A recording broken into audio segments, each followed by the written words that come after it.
G'day, and welcome back to the channel, Headlight Restoration Perth. And I'd like to thank all the new subscribers and that's just blown my mind. Actually, it's fantastic. I've just hit double digits, but 10, 12. But the just that alone is really encouraging. So thanks for everyone who's done that, and for anyone that has watched any of the videos.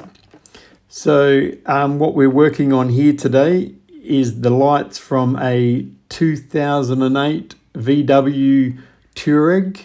I believe that's how it's pronounced, the Touareg. And the customer, he's got two of them, and the other one he was working on, and they had the lights out. So he just handed me the lights as they were.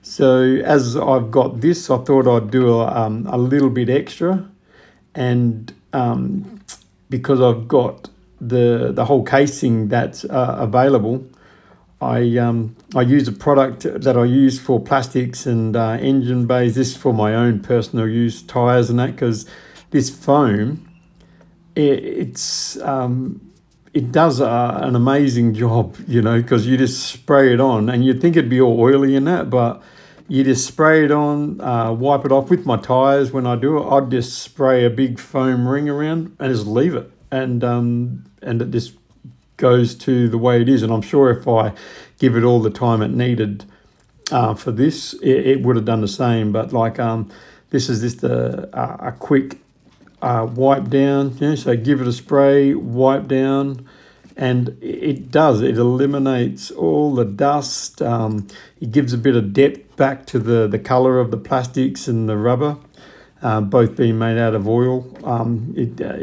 So it has a great result there. And so, and you'd be surprised that it really isn't an oily substance. You can put it on, wipe it off, and it's just clean, clear plastic without any concerns of residue or anything like that. So as you can see there. So that's a little thing that I do, and I thought, why not, while I've got the headlights, give it a little bit of extra attention to show the customer, you can you're looking after them, and you appreciate what the work that they're giving you. So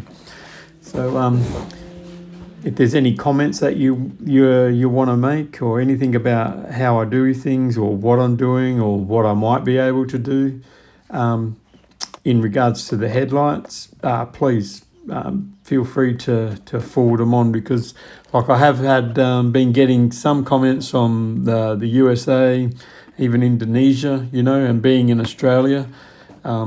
That's surprising that you're actually catching my videos, since I've only really just started, and didn't think that'd have much traction at all getting anywhere. So yeah, muchly appreciated. So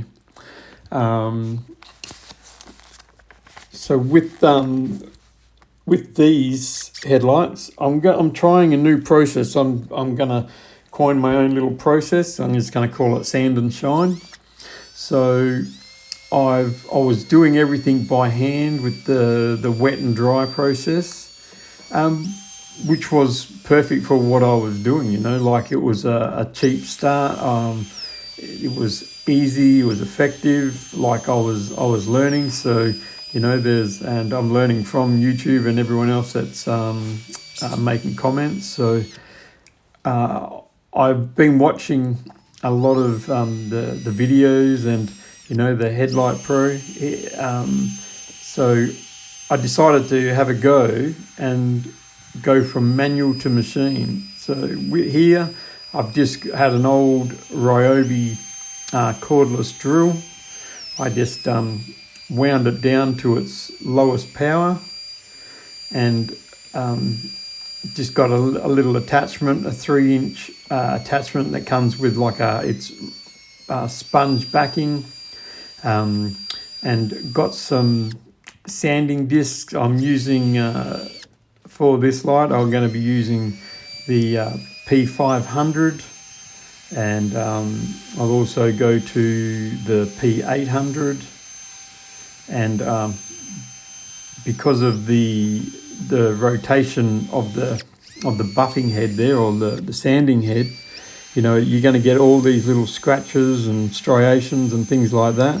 So to get rid of them, I've also done a little bit of hand sanding just to get that the swirls and everything away. So since my last video, like I say, I've added the drill. I bought a little blower because with the drill and the sanding in this process, you're obviously dry sanding, so the dust factor. So I got that little blower. Like, I just bought the cheapest one that I could find. Cost me $17 because that's all I need to start. It's just a matter of getting going, you know. Like you know, and part of this channel is to show the kids, my kids, or anyone's kids, or just the youth in general, that it doesn't matter if you're not an expert at something. You just got to give it a go, because I'm telling you, the people who are professionals in their field,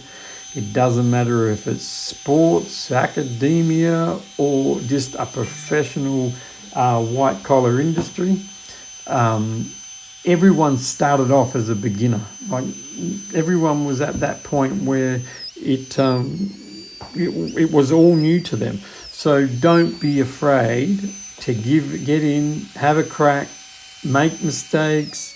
You know, like, what's the worst thing that could happen in this? Like, at the end, like, if something went wrong, you just got to do it again. It's not like you're going to damage this if you're not sort of like being ridiculous about it. You know, this is just a simple process that you have to hone your skills. Like, this is the first time I've ever done sanding with a drill. So, you know, like, over the time, like, I know that I'm going to get a better feel for this. I'm going to, you know, learn how to feather the trigger. I'm going to, you know, understand that it's important that you do not stop the motion of the drill, because if you just stopped in one spot, you will probably do some extra damage that might take a long time to sand out, so to speak.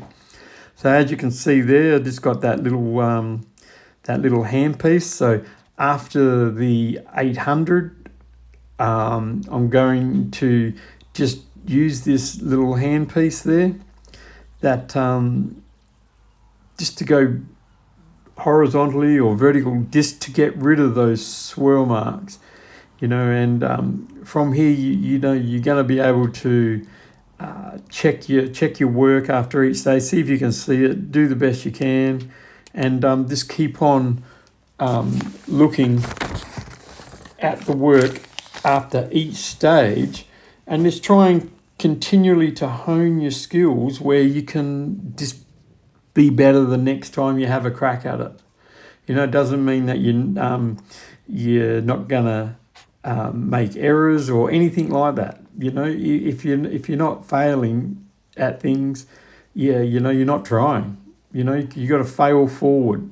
So don't be afraid to make a little error here and there, because you will learn from it. You will be able to correct it.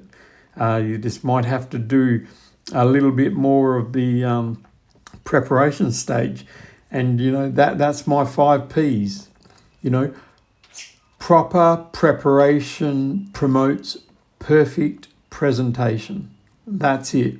So the more you can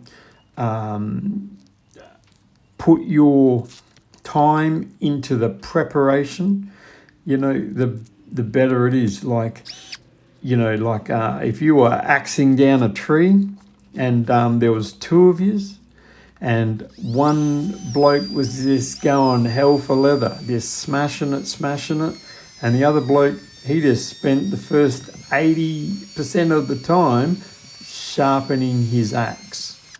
You know, and then when he starts, he still wins, because it's the preparation that it goes into doing what he was doing. So with this preparation, I've gone through the 500, the P800. I've gone through then the hand sanding. At this moment here, I have got a P3000, and with this stage, I did do the wet and dry, because when you use the wet and dry, it is the finishing process of a sanding, be it on metal or plastic, so it is going to help smooth that area just that little bit further. So don't be afraid to have a crack here. And then from this point, I am going to use just a window cleaner. So just use a product that for window cleaning, and you just give it a really good coating.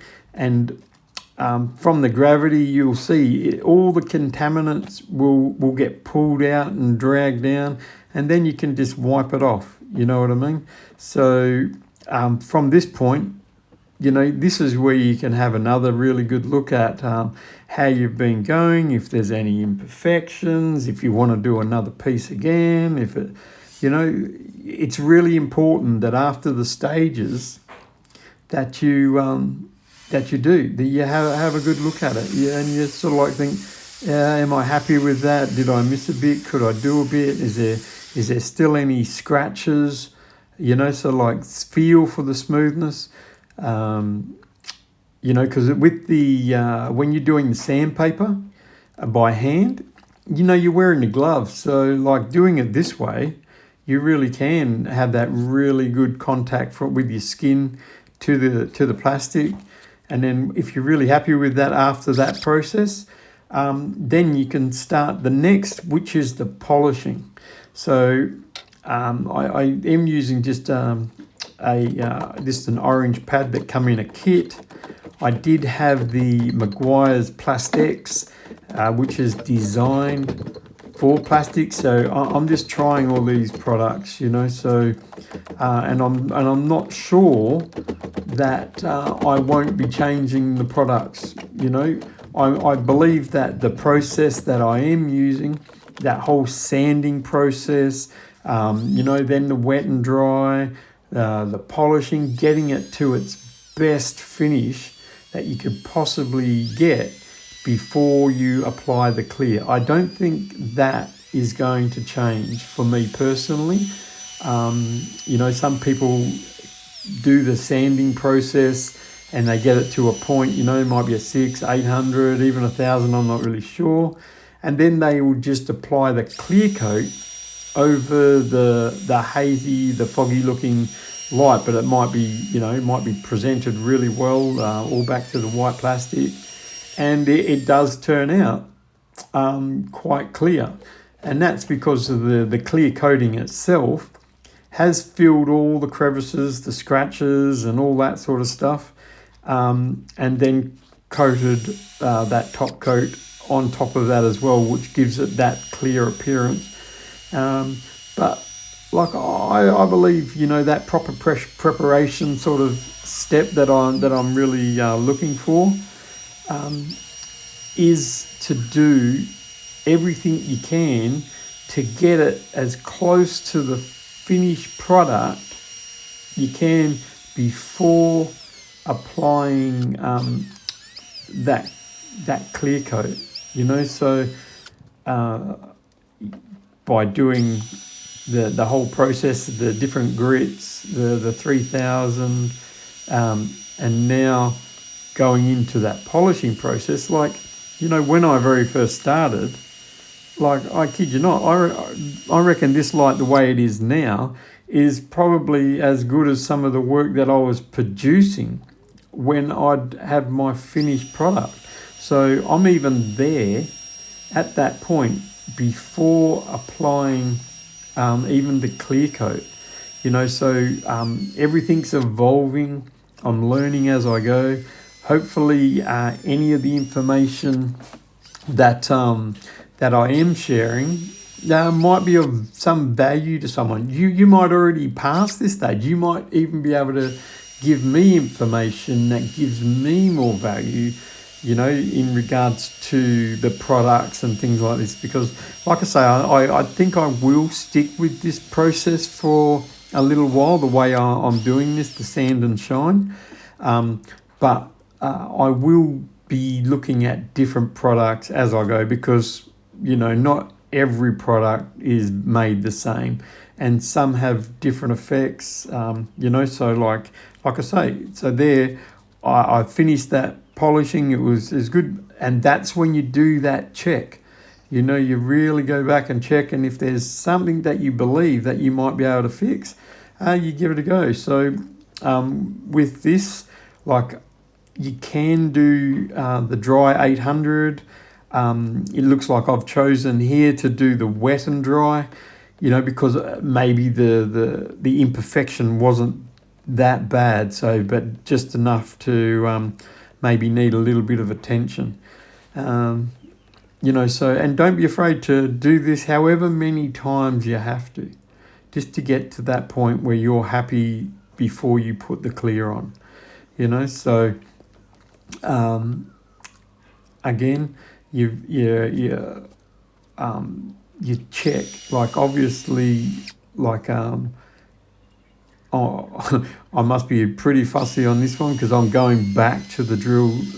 Like, I'm probably using, at this point, I'd say maybe a 5,000, looking at that, because it's not doing much, and then going back to the hand. But the goal is to get that surface the best you can before you apply that that clear coat. So again, after you do the wet and dry, you are going to reapply that window cleaner, just to pull any contaminants out from any remaining grooves or anything that might be there, the micros, and then reapply the polish. So this time I'm not putting as much polish on. The first time I fairly hammered it, and that was because it was a brand new pad. I wanted the polish to soak in a little bit, and you can see that I'm dabbing it, not really swiping it around. By doing it this way, I found that you're pushing the polish into all those little areas rather than just dragging it across. You're really pushing it into the grooves, the really light fading scratches. And being an oil-based product, the plastic, which is oil-based because it's basically made out of oil, it's really pushing in and hydrating that lens to give you a really good surface to sort of like shine and polish. So that went in really well. So, and you can just continue buffing, like, and when I was buffing by hand, like, there was no way I was getting the same product at the end of the buffing process from machine to hand polishing, because there's no way I can replicate what that machine is doing by hand. You could have to use a whole different kind of product to get that same result. But as you can see, like, it's not a terrible job just getting to this after the polish. So going back, and there's this, it doesn't matter how many times you have to do it. It's about personal satisfaction when you're doing it. Of course, I could have just been happy with that and spray, and I'm sure I would have got a great result. But it's about that proper preparation, because it is going to give you the product that that you can show to the people and be proud of. So all these peas are just flying out of me. So to do that, and I got this customer, because I live in just a little area, just on the outskirts of the main suburbs and city of Perth. So I've just got on my local Facebook group, like my hyper local one that they've got, and just put a before and after photo up there saying, this is what I'm doing. I'd love to look after the locals. So if anyone wants to have a go, reach out and I'll do that. So someone was happy enough with the before and after photo that I posted up on the group, and now I've got a customer out of it. So and from there, after I saw him and dropped this off, he was wrapped. So I went back onto that group and said just showed him my appreciation and said thanks. I got my first customer, and this is my first customer using this process. So I was wrapped, and I said, so I put a little promo right there and then. For the first 10 customers that I get from this group, which is my immediate surroundings, I'm going to just do their lights at a set price. Don't care the light, the condition, whatever. It's just a set price for all of yous. And so from there, I've got another customer that I'll do in a few days. And I haven't checked today, but I'm sure that they're going to fill up. And so it could be just something as simple as that.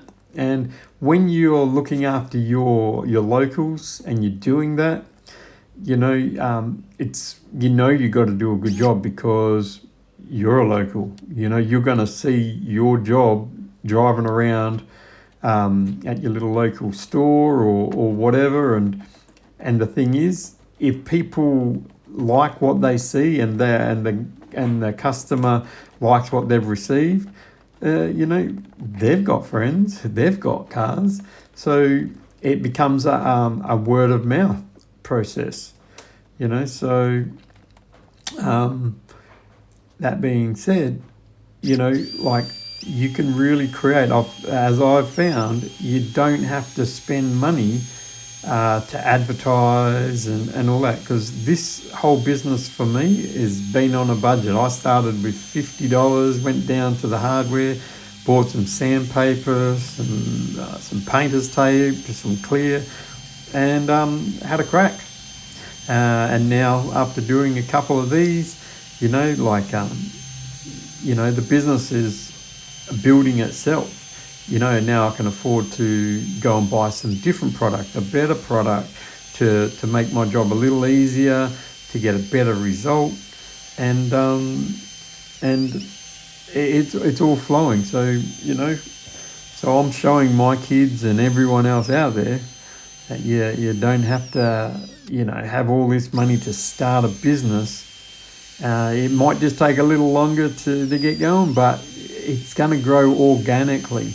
Your customers are going to be coming from previous customers and from you talking to them. It's not it's not all just going to be everyone throwing them stuff. It doesn't work that way. So, and this channel, it might get me a customer as well. Who knows?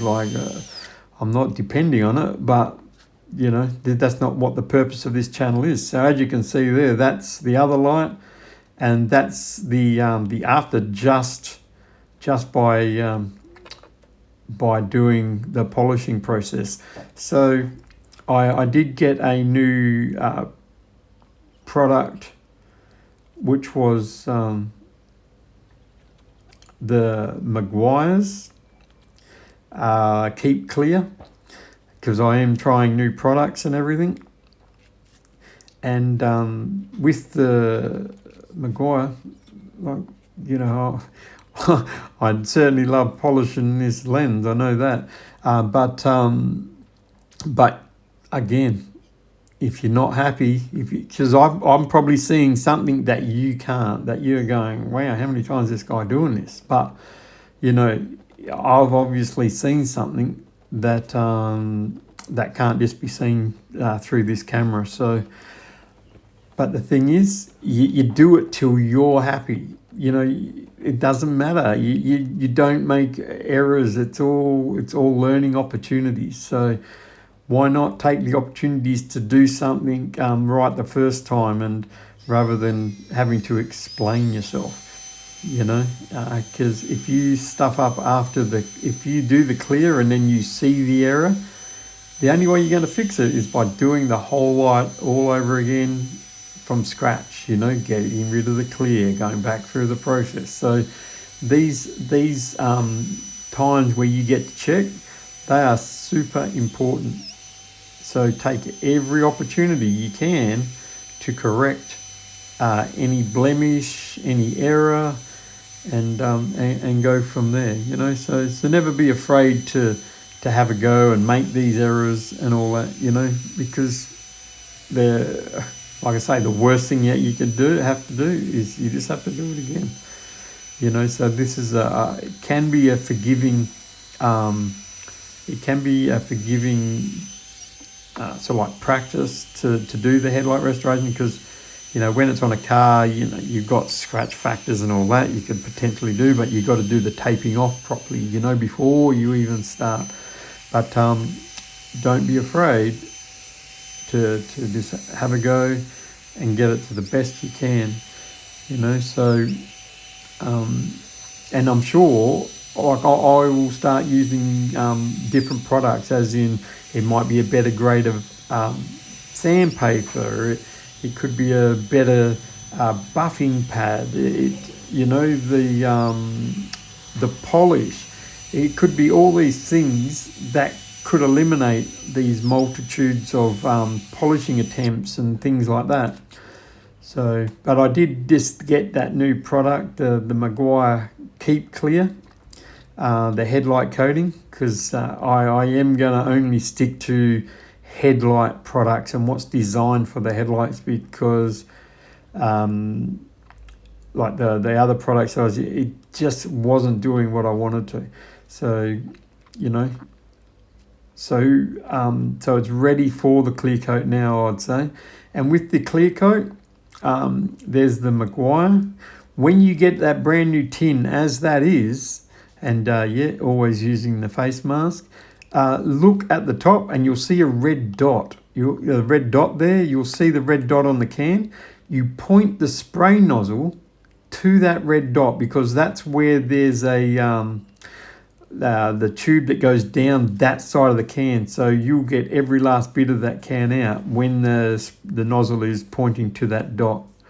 You know, so when I've done the spray, I've gone around the edges just to create that outer protection, and then done a film, gone around again, and then done all the inserts and everything. But it's important to do that outside first and continually going over it, because you're creating an extra protection from when the sun first hits it from above, and etc. So I'm happy with that. Like, you know, first time using it, and there's the finished product of both the lights after doing the process.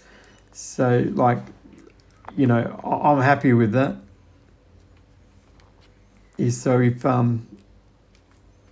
if there's anything else that you want to say in regards to the products, anything like that, I look forward to you, and I'll see you on the next video. Thank you.